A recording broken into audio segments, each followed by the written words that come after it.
By month 10, I had got check free for my night flying.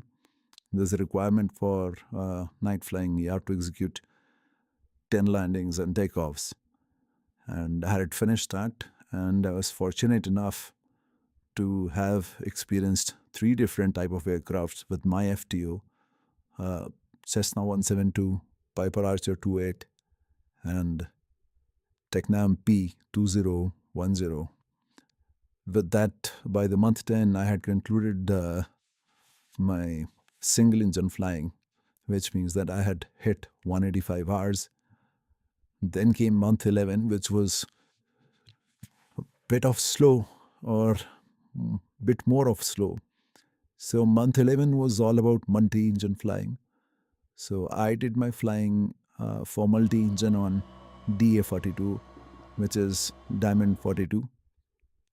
Half of the month was consumed by instructional flying, and the rest half was consumed by the checks part of it, which concluded my 200 hours.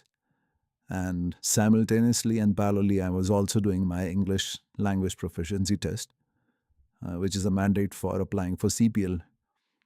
And so most of my requirements for getting the CPL were done, except the simulator requirement.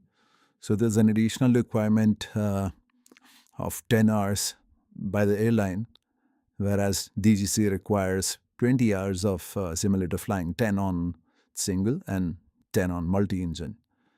So with the airline requirement, it becomes 30 hours of simulator. So the 30 hours of simulator flying, along with the other paperwork required, was wrapped up in the next week, probably the last week. And all of the documents were ready. CPL was applied online on DGCA's website. I got the sealed document packet, which was to be delivered to DGCA. I prefer to hand deliver it since it had my original licenses, namely the SPL license, the FRDO license. It had the receipt for the payment along with the FTPR report, so which is the Flight Training Progress Report card.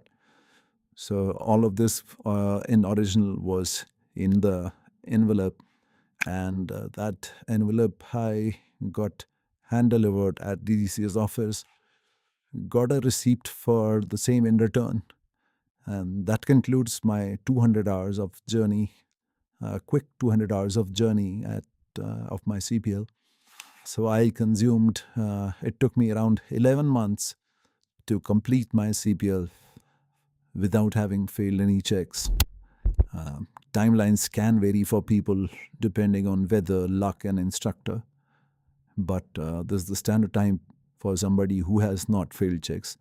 In case you are not able to make up to any checks, it might take additional time for you to complete your CPL. So 11 months and 200 hours, it sounds quite small, but there had been a lot of waiting in between. Like I said, this was just the flying part. There's a whole different story about how I got to the base and what comes next. I'll get into those details in the next videos. Thank you for watching, and subscribe if you want to know about my journey.